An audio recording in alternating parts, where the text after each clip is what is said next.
बताने जा रहा हूँ कि अगर आपकी बाइक का जो इंजन है वो ओवर हीटिंग की समस्या दे रहा है तो आप इस समस्या से कैसे निजात पा सकते हो। तो इस वीडियो में बेसिकली आपको 5 ऐसी चीजें बताने जा रहा हूँ जिन्हें अगर आपने प्रॉपर तरीके से ठीक कर लिया तो आपकी बाइक का जो इंजन है वो एकदम फ्रिज की तरह ठंडा हो जाएगा और बाइक जो है वो स्मूथली राइड करने लग जाएगी और बाइक का जो माइलेज है वो भी काफी हद तक बढ़ जाएगा। ठीक है ना। तो आपने वीडियो को लास्ट तक देखते रहना है। तो सबसे पहली चीज, आपने बाइक का जो चेन है उसे चेक करवाना है कि चेन कहीं ओवर टाइट तो नहीं है। कई बार मैंने देखा है कि अपनी दुकान पर भी देखा है कि बाइक का चेन ओवर टाइट होने की वजह से भी इंजन जो होता है बाइक का वो ओवर हीट करने लग जाता है। ठीक है ना। ओवर हीटिंग की समस्या आ जाती है ओवर टाइट होने की वजह से चेन से। ठीक है ना।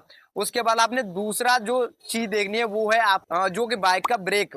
ठीक है ना। आगे पीछे का ब्रेक आपने ये चेक करना है कि बाइक का जो ब्रेक है वो ओवर टाइट तो नहीं है। इसे आपने चेक करने के लिए आपने मेन स्टैंड पर बाइक को खड़ा करना है। जो कि पहिया होता है उसे आपने घुमा के चेक करना है कि कहीं पहिया उसका टाइट तो नहीं घूम रहा। दोनों पहिए को घुमा के चेक करना है कि जो पहिया है उसका प्रॉपर तरीके से घूम रहा है कि नहीं। कई बार ऐसा होता है जो ब्रेक शू होते हैं वो चिपकने लग जाते हैं जिसकी वजह से पहिया जो होता है उसका टाइट घूमता है जिसकी वजह से इंजन पर लोड पड़ता है और बाइक का जो इंजन है वो ओवर हीटिंग की समस्या दे जाता है। ठीक है ना। तो यहाँ पर आपने दो चीजें तो ये देख ली। उसके बाद आपने बाइक का जो क्लिच प्लेट होता है उसे आपने चेक करवाना है। उसे आपने खुद से भी चेक कर सकते हो या फिर मैकेनिक से भी चेक करवा सकते हो। आप खुद से कैसे चेक कर सकते हो, आपने ये चेक करना है जैसे आप बाइक चला रहे हो तो आपने ये चेक करना है कि बाइक का जैसे एक्सीलेटर ले रहे हो तो एक्सीलेटर के साथ बाइक भग रही है या फिर नहीं भग रही। कई बार ऐसा होता है इंजन इंजन बहुत ज्यादा स्पीड में चल रहा है बट बाइक उस स्पीड में दौड़ नहीं पा रही है। तो ऐसी कंडीशन में आपने जो है वो उसमें क्लिच प्लेट डलवा लेना है बाइक में। ठीक है ना। क्लिच प्लेट खराब होने की वजह से भी इंजन जो है वो ओवर हीटिंग की समस्या दे जाता है। उसके बाद आपने बाइक का जो एयर फिल्टर होता है उस एयर फिल्टर को चेक करवाना है कि एयर फिल्टर कहीं चौक तो नहीं हो गया। कई बार ऐसा होता है एयर फिल्टर जो है वो बाइक का चौक हो जाता है जिसकी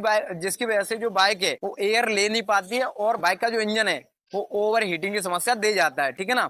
तो आपने अगर बाइक का एयर फिल्टर है वो खराब हो गया तो उसे निकलवा के चेंज करवा देना है और नया फिल्टर डालने की वजह से वो बाइक खुल के चलने लग जाएगी और इंजन जो है वो ओवर हीटिंग की समस्या नहीं देगा। ठीक है ना।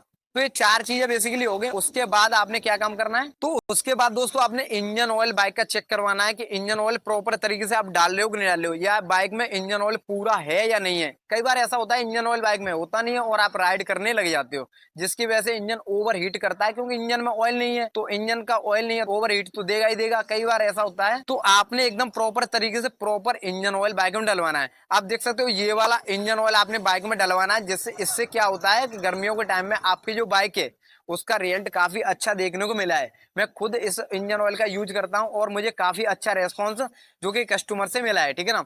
उसके साथ साथ आपने ये वाला ऑयल ट्रीटमेंट भी डलवाना है गर्मियों के टाइम पर क्योंकि सर्दियों के टाइम पर भले ही आप मत डलवाना बट आपने गर्मियों के टाइम पर ये वाला ऑयल ट्रीटमेंट डलवाना है। तो ये सारी चीजें अगर आप करते हो तो आपकी बाइक का जो इंजन है वो प्रॉपर तरीके से ठीक हो जाएगा और आपकी जो बाइक